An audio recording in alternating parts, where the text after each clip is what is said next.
Olá, seja bem-vindo ao meu canal Central Filosófica, você que clicou neste vídeo. Você sabe o que significa a ética das águas? Esse tema é uma novidade da filosofia ou é um tema clássico da filosofia? Qual é o papel de Rousseau, né? Qual é o papel de Rousseau para pensar a ética das águas? Se você quer acompanhar a discussão sobre estas e outras questões, fique aí conosco até o final deste vídeo. Meu nome é João Aparecido, sou professor de filosofia. Mais uma vez, seja bem-vindo ao nosso canal Central Filosófico. E para tratar deste assunto, eu convidei um especialista no assunto, que é o professor Evaldo Becker. Ele que é filósofo e é professor de filosofia na Universidade Federal de Sergipe. Atualmente, está fazendo seu pós-doutorado na Universidade do Quebec, no Canadá.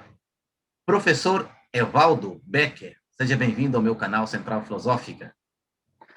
Bom dia, João. Eu que agradeço pelo convite para essa conversa e espero que a gente possa trocar ideias aí a respeito desse tema que me parece bastante fundamental, que é a nossa relação com as águas do planeta, né? Então, eu que agradeço pelo convite e me coloco à disposição aí para a gente fazer esse bate-papo.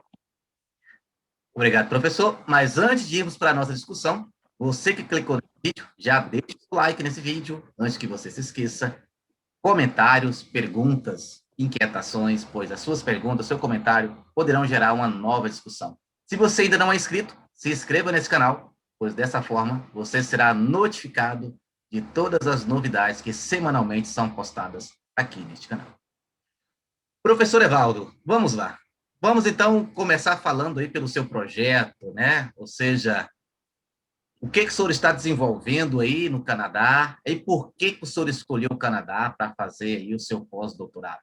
Nos fale mais aí das suas motivações, em que consiste esse projeto, né? O que te motivou a desenvolver o projeto nessa temática e por que o Canadá? Então, obrigado pela questão, João. Essa é a segunda vez que eu me encontro no Canadá. Primeira vez foi em 2014, 2015, onde eu fiz um primeiro pós-doutorado aqui nessa mesma universidade, a Universidade do Quebec, em Trois-Rivières. E aí, dadas as circunstâncias, vamos dizer assim, políticas e sociais no Brasil, a partir de 2018, a gente decidiu retornar ao Canadá e aí então decidi fazer esse segundo pós-doutorado aqui no Canadá, um pouco, vamos dizer assim, um pouco diferente dos estudos que eu vinha fazendo anteriormente, que eram estritamente ligados à filosofia. Esse projeto ele sai um pouco do âmbito específico da filosofia, mesmo se ele mesmo guardando o pé bastante forte na filosofia, ele visa estabelecer um diálogo um pouco mais amplo com outros pensadores em cima de uma temática bastante, vamos dizer assim, específica e prática, que é exatamente a ética das águas. Por que desenvolver esse projeto no Canadá? Em primeiro lugar, porque eu já tinha conhecimento de colegas, de grupos de pesquisa aqui no Canadá, que poderiam me receber, né, que aceitaram me receber essa segunda vez. E, em segundo lugar, porque tanto o Brasil quanto o Canadá Brasil e Canadá são os países no mundo com a maior quantidade, detentores da maior quantidade de água doce no planeta. Então, a diferença básica, vamos dizer assim, uma das principais diferenças é que o Canadá é o país que detém a maior quantidade de água doce renovável do planeta, e o Brasil é o país que detém a maior quantidade de água doce não renovável do planeta. Mas os dois países juntos, então, além deles ainda a Rússia, são os países com a maior quantidade de água no planeta. No século XXI, nesse século que a gente está vivendo, o tema da água ele é completamente fundamental. Por quê?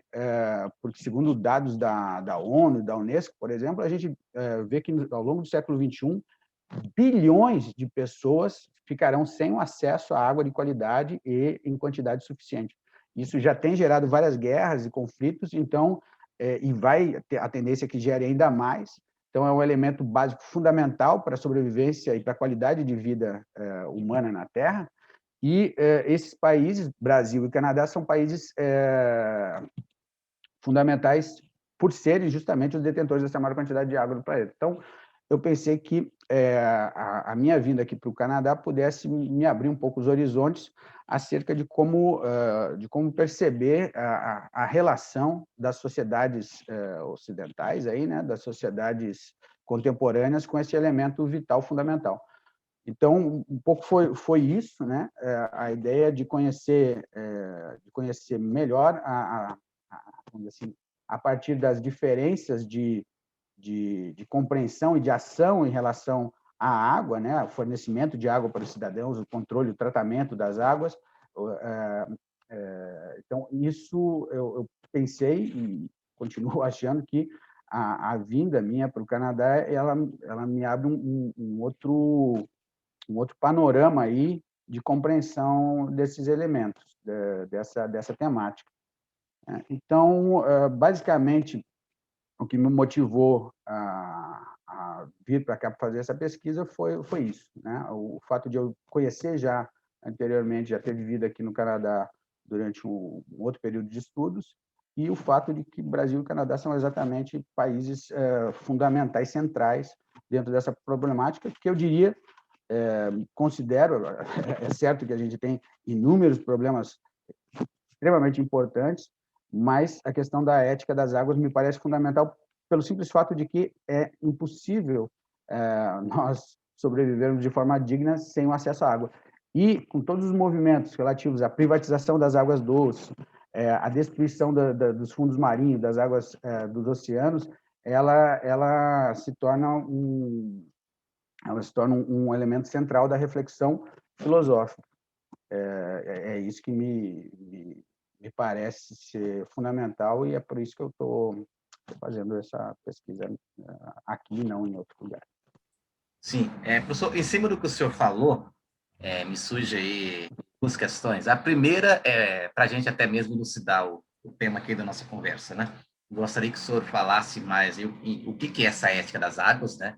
Se é uma ética ambiental, em que consiste isso, se é um projeto de defesa das águas, daquilo que garante, né, a existência da água doce, e como que essa ética das águas é encarada aí no Canadá e aqui no Brasil.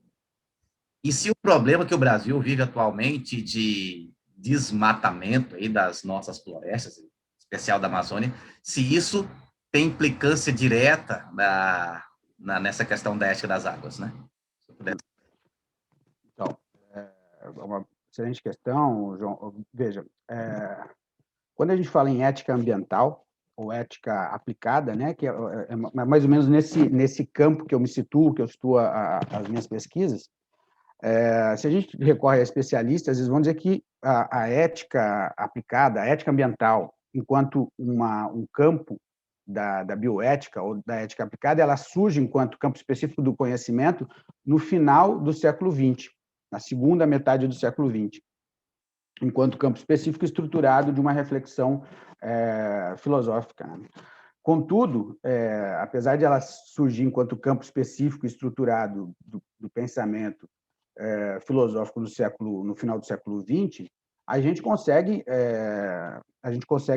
recuperar, vamos dizer assim, ideias, raízes, vamos dizer assim, para esse pensamento que vai se consolidar no século XX. A gente consegue buscar essas raízes ao longo dos séculos anteriores em vários pensadores da filosofia.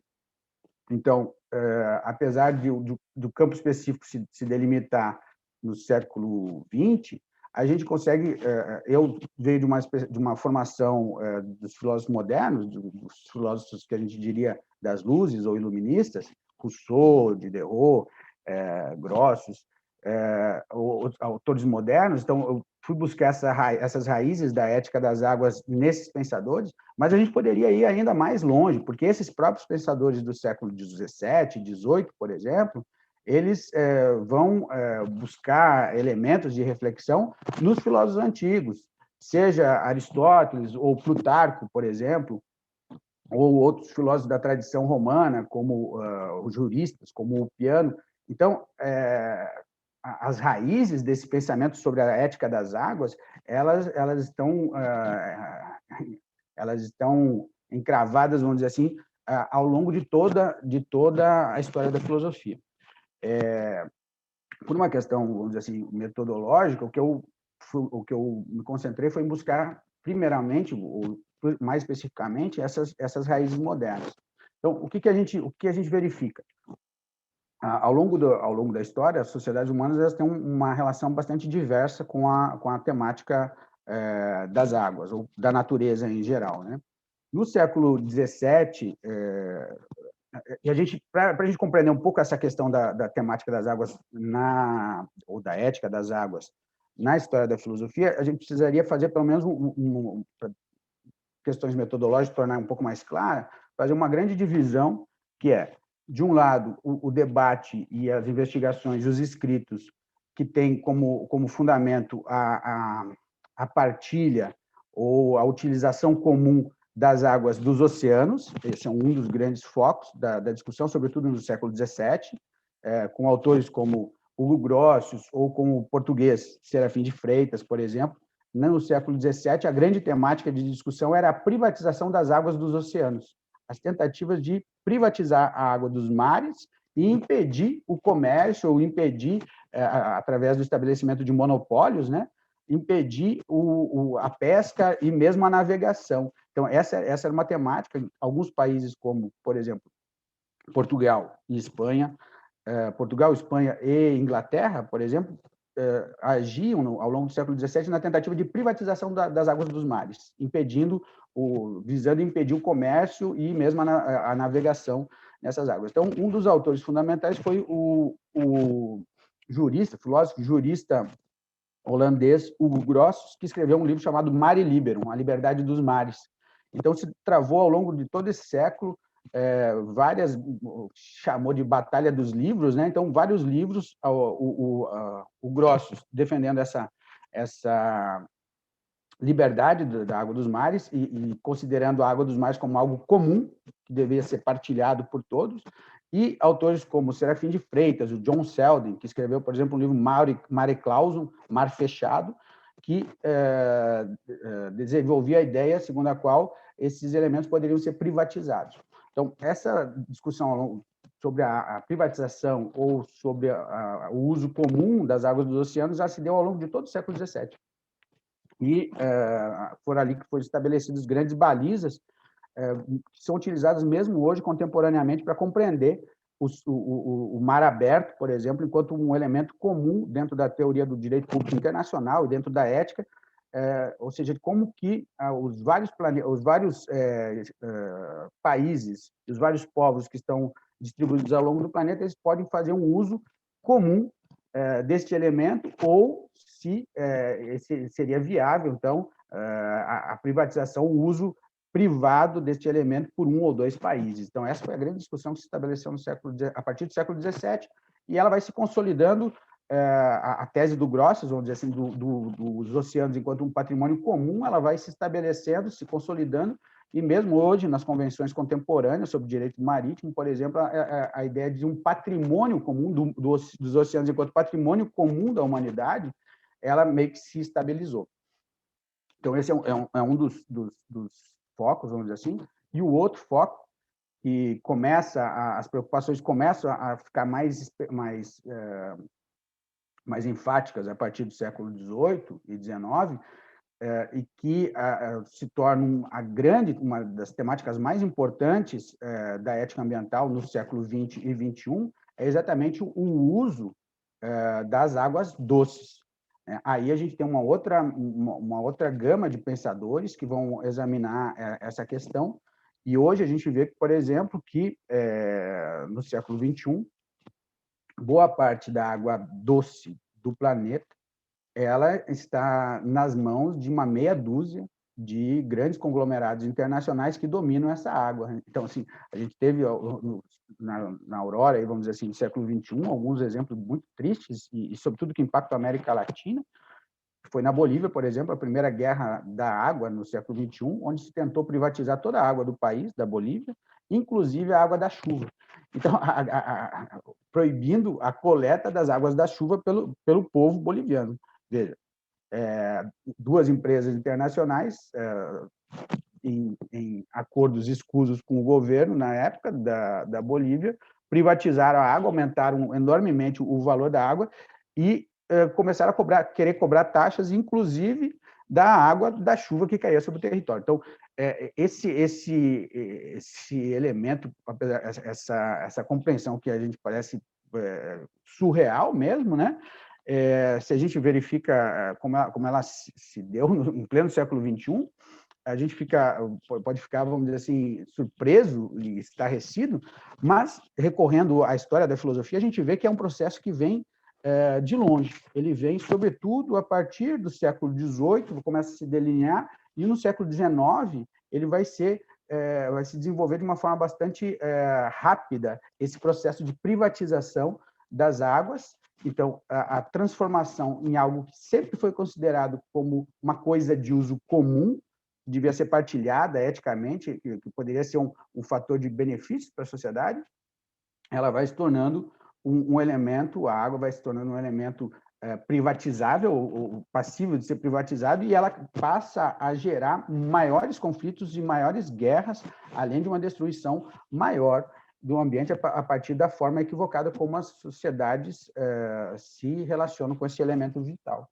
Então, para fazer vamos dizer assim, para delinear um pouco esse campo de investigação, eu recorri na prática da política ou da ética da água doce, começando, vamos dizer assim, um autor que é um autor que eu tenho bastante predileção, que é o Rousseau, né, que é um dos autores, Jean-Jacques Rousseau, filósofo genebrino do século XVIII, que foi um dos principais autores a se preocupar com essa relação complexa do homem com a natureza e de uma forma onde ele, em todos os seus escritos, valoriza extremamente essa relação do homem com a natureza e desenvolve elementos de reflexão que possibilitam, que visam a proteção da natureza e mesmo o estabelecimento de políticas ambientais adequadas para a proteção desses elementos.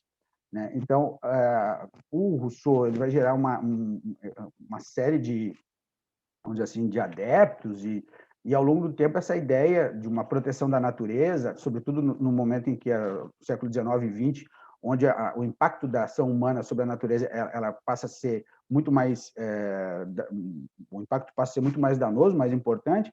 Vários outros autores, como por exemplo o naturalista, geógrafo Alexander von Humboldt, por exemplo, que se tornou o maior conhecedor da América Latina, né? Ele, através de uma viagem de 5 anos que ele desenvolveu pela América Latina, ele começa a perceber também o impacto da ação dos colonos europeus sobre as águas. Ele analisa mais especificamente o lago, a ação humana em relação ao lago Tacarigua, na Venezuela, né? E ele mostra, ao longo do século, no começo do século XIX, aí, mostra que a ação humana ela é responsável pela transformação, vamos dizer assim, da estrutura ecológica no ambiente, e ela poderia gerar, ele já advertia que ela geraria, né, um impacto para as gerações futuras através de uma carência de água. Então, a ação equivocada dos colonos europeus estabelecidos na América Latina já começava a gerar a exaustão, o secamento desse lago. Então, ele começa a alertar para essa interdependência entre a ação humana e um certo equilíbrio da natureza. Outros autores vão se somar a eles, como o Henri David Thoreau, que escreve um livro bastante interessante que se chama Walden, né? Ele escreveu exatamente o Walden é o nome de um lago, no qual ele viveu 2 anos da vida dele, construindo uma cabana ao lado desse lago, ele mesmo, e vivendo e refletindo e escrevendo suas obras nesta cabana ao lado do lago. Ele também aponta, alerta, algo que ele é um leitor de Humboldt, por exemplo, e ele alerta também para esse processo de privatização das águas doces, cercamento daquela natureza de uso comum e privatização das águas doces, inclusive a privatização das águas do lago gelado de Walden, que ele coloca como algo absurdo, de que no inverno gelado lá do norte aqui da América, começaram a privatizar a água desse lago, fazer como? Recortar blocos e blocos de gelo dessa água e mandar a água congelada dos Estados Unidos, do Lago Walden, então, em Concórdia, para outros cantos dos Estados Unidos e mesmo do mundo. Então, esse processo, vamos dizer assim, de apropriação, de usurpação de uma coisa de uso comum, ele na tentativa de privatizá-lo, ele começa a ser questionado por vários autores das ciências e da filosofia ao longo do século XIX, e no século XX ele vai gerar uma série de discussões em torno das guerras da água,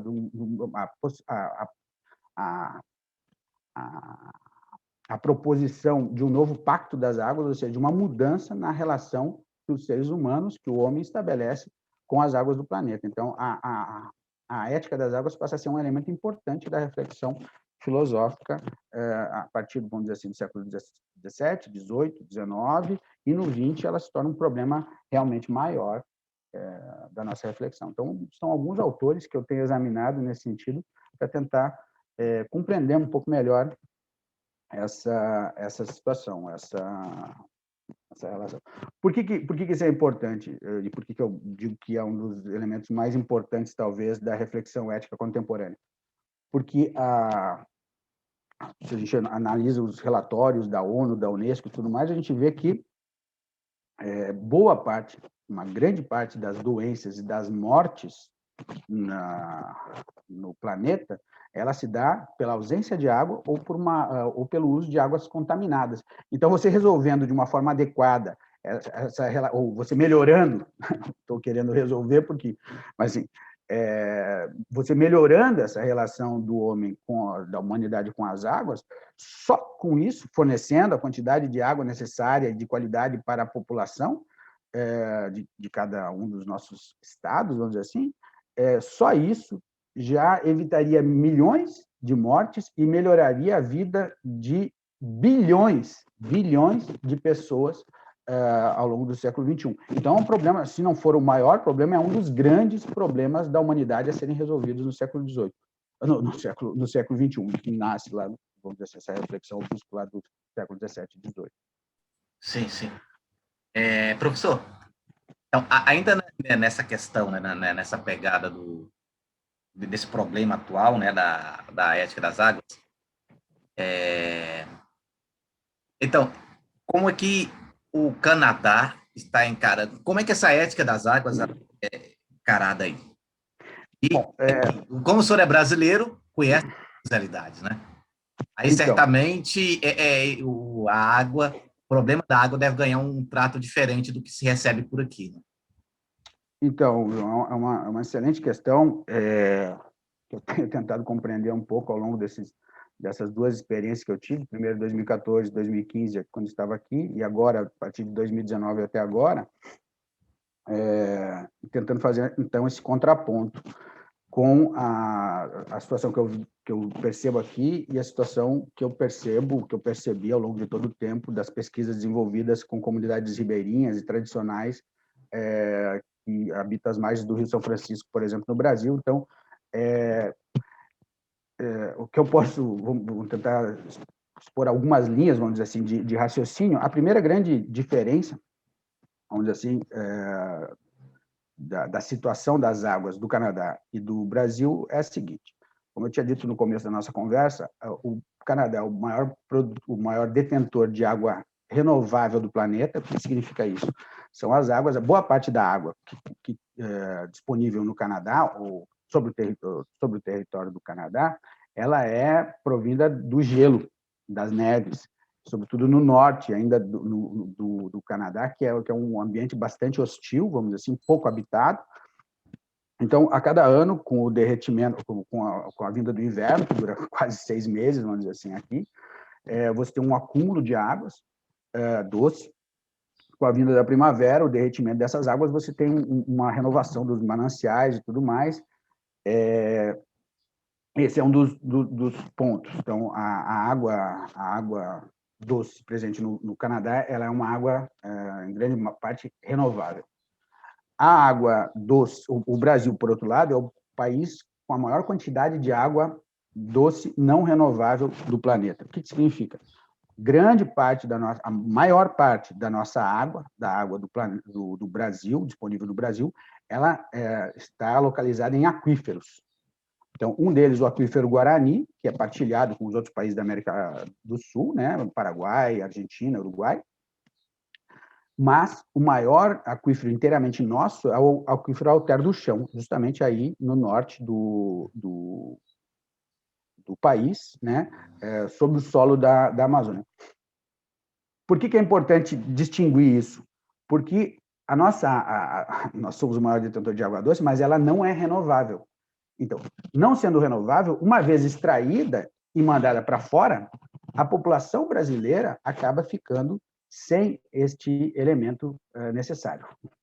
Veja, aqui no Canadá, é o terceiro ano que eu passo no Canadá, eu nunca paguei taxa de água.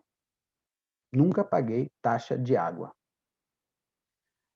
A água é algo público, e ela é gerida por empresas, pela Hydro-Québec, por exemplo, aqui no Quebec, que é a empresa hidrelétrica aqui, a empresa que trabalha com as hidrelétricas e que produz energia, ela também é quem é responsável pelas águas. Então, você paga uma taxa de eletricidade, mas a água se considera que é um bem essencial e, por isso, não pode ser colocado em preços de mercado, compreende?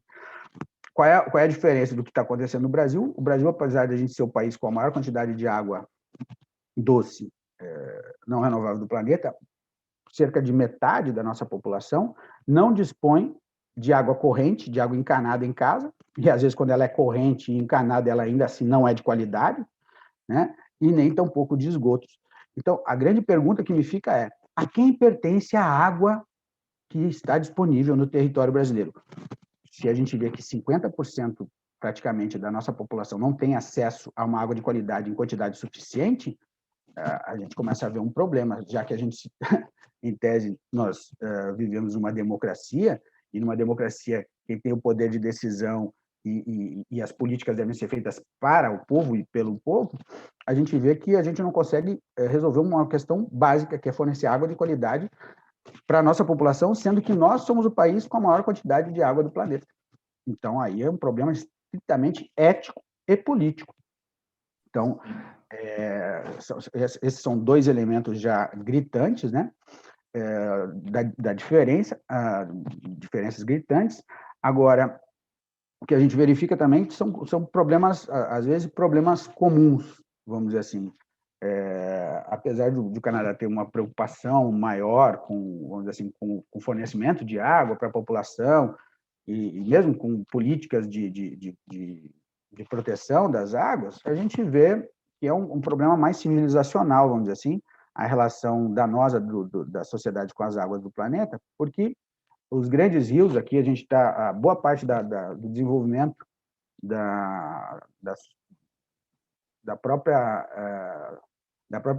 próprio estabelecimento da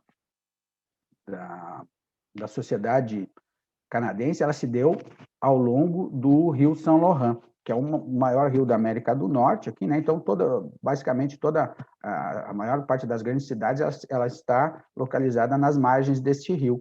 E o que a gente vê nesse rio, no rio São Laurent, por exemplo, assim como no Brasil, a presença de pesticidas, sobretudo quando ele passa por grandes cidades, presença de antibióticos,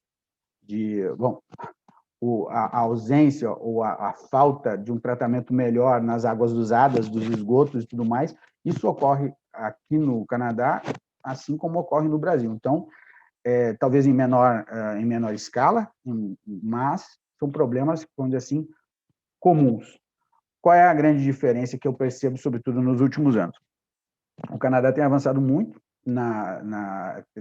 tem desenvolvido muitas pesquisas nessa parte de aquecimento global e do aumento das águas, prevendo cenários e tentando desenvolver políticas públicas de proteção das águas. E no Brasil, o que a gente vê, sobretudo a partir do golpe de 2016, foi a desestruturação de toda a política ambiental.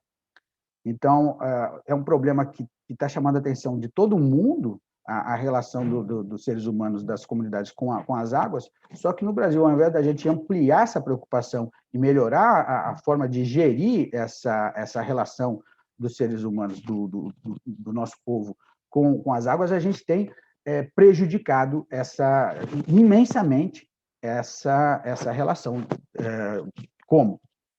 Por exemplo, o desmantelamento de toda a política de proteção ambiental, aumento das queimadas, a introdução, por exemplo, de uma forma de mineração completamente danosa, seja para a natureza, seja para o meio ambiente. Então, a gente tem visto grandes rios, como o maior rio do mundo, que é o Rio Amazonas, sendo completamente impactado pela presença de mercúrio, e as comunidades que habitam as margens desse rio, por exemplo, têm sido completamente impactadas, sobretudo populações tradicionais indígenas. A presença de câncer e de outras doenças devido ao acúmulo de mercúrio tem se amplificado enormemente.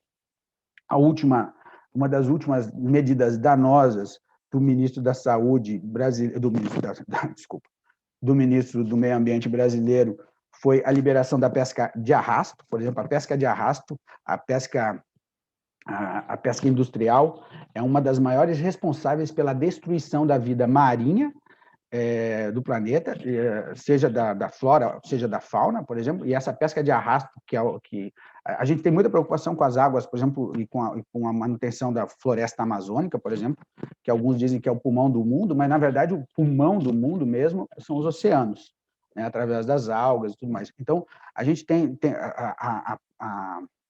o impacto da ação humana nas florestas e nos rios, que são superficiais, eles estão na superfície, estão visíveis para a gente, elas são muito mais, vamos dizer assim, preocupantes, mas a gente não, porque a gente consegue visualizar efetivamente.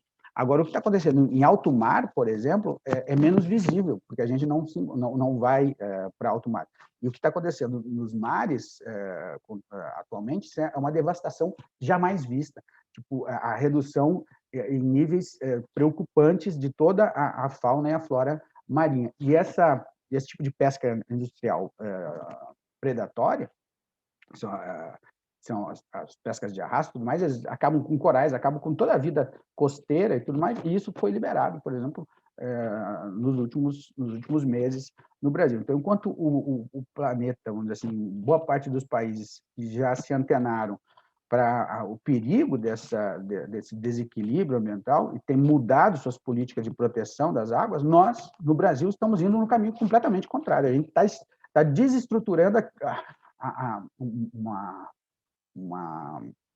uma rede de proteção jurídica que já andava, vamos dizer assim, com dificuldades, e a gente acabou nos últimos anos aí destruindo, andando no sentido contrário. Então, esses são alguns dos elementos que fazem com que a gente pense quais seriam realmente as formas mais adequadas de tratar desse elemento. Então, por ser um elemento, por ser uma questão, a questão das éticas das águas, por ser uma questão que interfere na vida e na sobrevivência e na qualidade de vida de bilhões de pessoas ao longo do planeta e de milhões de pessoas no Brasil que continuam sem acesso à água. Então, a água tratada e de qualidade. Por exemplo, eu analisando, depois de ter desenvolvido pesquisas no âmbito da ética socioambiental, junto com comunidades ribeirinhas nas margens do Rio São Francisco, que foi objeto do último livro que eu publiquei junto com a minha esposa, O Homem e o Rio, a gente vê a grande desigualdade. O problema do acesso à água, ele é um problema ligado a um outro problema gigante no Brasil, que é o problema da desigualdade. Então, você vê, no caso do Rio São Francisco, nos últimos anos ele foi completamente impactado, desastre de Brumadinho, desastre de Mariana, né? Esses desastres que ocorreram lá em Minas Gerais, nas cabeceiras, vamos dizer assim, nos afluentes, alguns dos principais afluentes do Rio São Francisco, como o Rio Paraopeba, que foi morto, né? Então a gente começa a falar na relação da ética das águas aí, ecocídio, o assassinato de um rio, né? Como o Rio Paraopeba. Foram largadas toneladas e toneladas de centenas de poluentes né, derivados da mineração, que caíram, que foram jogados no rio Paraopeba, deixando esse rio morto por não sabemos por quanto tempo.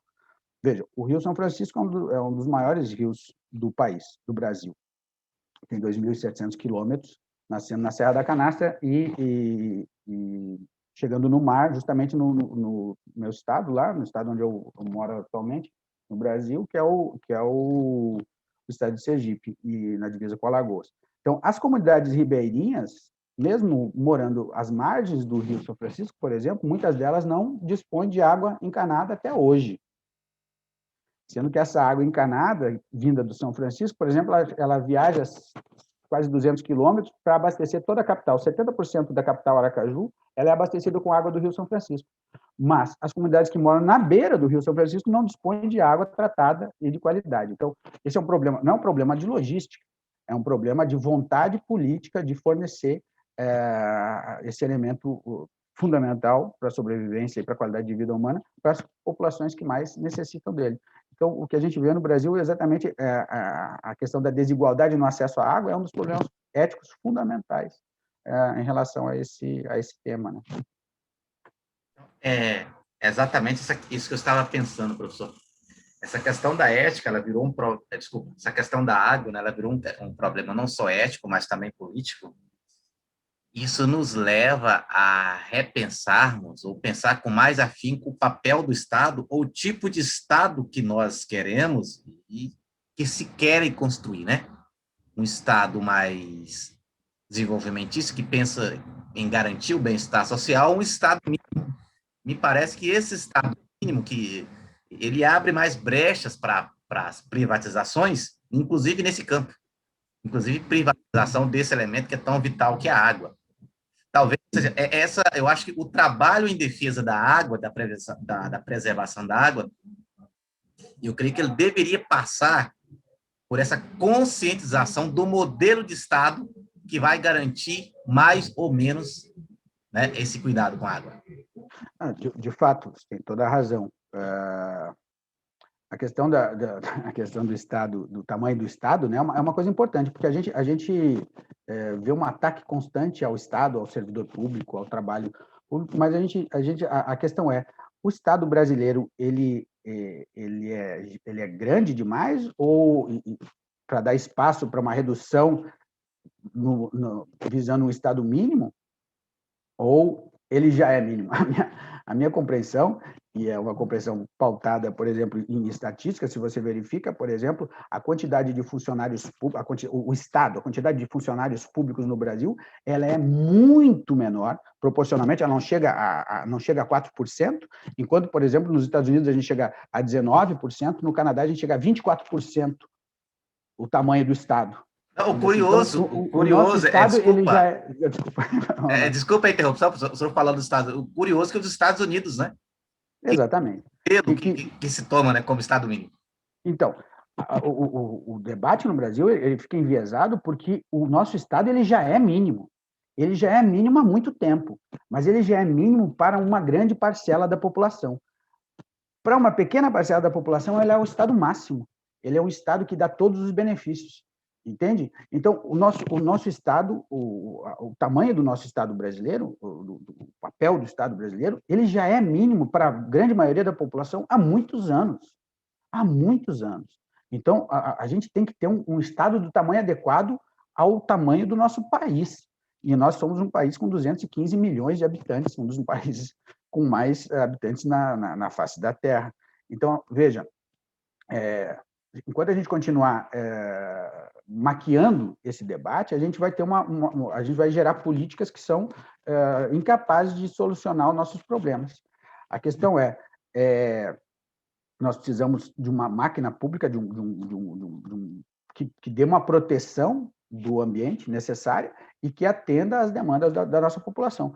Com certeza, a gente não está fazendo isso da forma adequada, tendo em vista que, apesar de sermos o país com a maior quantidade de água doce do planeta, metade quase da nossa população não dispõe de água tratada e de saneamento básico nas suas casas. Então, o nosso Estado, nesse caso, já é menos do que mínimo.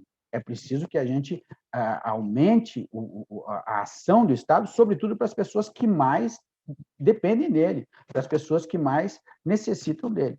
O nosso Estado, ele trabalha ao contrário, ele trabalha para as pessoas que já não precisariam. O nosso Estado, ele é um Estado máximo para dar dinheiro para bancos, para dar dinheiro para os multimilionários, os ultra-ricos, mas ele é mínimo para a população carente, que é quem mais paga imposto, por exemplo. Então, aqueles que mais pagam imposto são os que menos recebem benefícios do Estado. Os que menos pagam impostos, quando pagam, porque a maioria não paga, né, devem bilhões, esses têm todo o aparato de Estado a seu favor para lhe proteger. Então, o que a gente vê no Brasil é uma violência extrema contra a sua população. E o caso das águas é uma coisa específica. Enquanto o mundo inteiro fala em proteção das águas, em melhoria das práticas de utilização das águas, porque é o problema fundamental do século XXI, nós estamos andando na contracorrente, destruindo a passos largos nossos aquíferos e num processo de privatização de toda a estrutura da água, privatização essa que deu errado na maior parte dos países onde foi implementada e que não atende aos anseios da população. Então, a gente tem senadores que defendem grandes empresas, o senador Coca-Cola, o senador... São essas grandes empresas que retiram, que pilham a água do nosso território e que vendem para outros países sem antes fornecer esse elemento vital, necessário, básico para a sua própria população. Isso é uma violência, isso é um crime contra a nossa população, no meu entender. Então, esse tipo de reflexão me parece que é cada vez mais urgente e necessário no nosso país. E a filosofia, bom, poderia me dizer, mas a filosofia,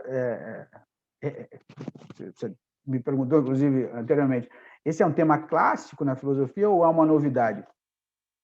Na verdade, ao longo da história da filosofia, nós temos vários elementos de reflexão para compreender esse fenômeno, mas o problema da ética ambiental ele se torna um grande problema ético ao longo do último século. Então, apesar de a ética ter nascido na filosofia com Sócrates, por exemplo, a gente pode remontar a Sócrates ou até antes, se quisermos, temos 2.500 anos de reflexão no âmbito da ética, mas a ética ambiental e a ética das águas é uma questão muito mais recente.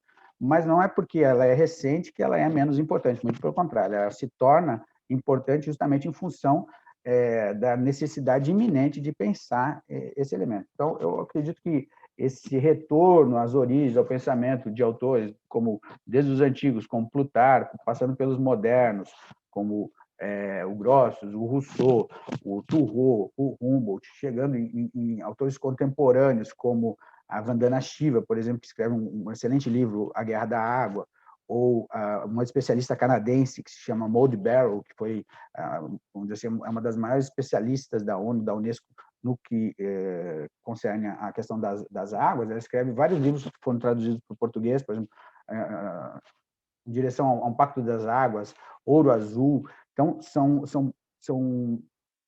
ativistas e especialistas das águas que têm publicado muito nos últimos tempos para tentar compreender melhor essa situação grave e, sobretudo, tentar mudar a nossa forma de agir em relação à água. Então, propondo uma nova ética das águas, no qual a proteção e a restauração dos impactos causados sobre esse elemento, ela deve ser colocada no foco, no centro das nossas políticas ambientais. E, no caso da nossa ação ética, de agir em relação a esses elementos. Professor Edevaldo, então, eu fico muito feliz em tê-lo aqui no meu canal. Muito obrigado pela sua participação. O senhor trouxe aqui questões, o senhor lançou luzes aqui no nosso canal, a respeito não só da temática da ética das águas, também da ética das águas, mas como essa questão aí, por último, que nós tratamos, né, se o Rousseau é ou não um pensador iluminista. Muito obrigado, professor, pela sua presença aqui em meu canal. Obrigado, João. Eu que agradeço pela oportunidade aí, pela conversa, e eu espero que tenha podido contribuir de alguma forma aí para o teu canal e para a gente pensar filosoficamente aí o nosso mundo contemporâneo. Obrigado pela oportunidade e sucesso. Contribuiu sim, professor, tanto é que eu espero contar com o senhor aqui outras vezes, não só para gravações, mas para um momento ao vivo, uma live ao vivo, aqui no nosso canal. Tranquilo, vamos conversando aí. Ok. Para você que nos acompanhou até aqui, caso tenha esquecido, deixe o seu like nesse vídeo, comentários e compartilhe-o com mais pessoas, pois aquilo que é bom é para ser compartilhado. O meu abraço e nos veremos no nosso próximo vídeo.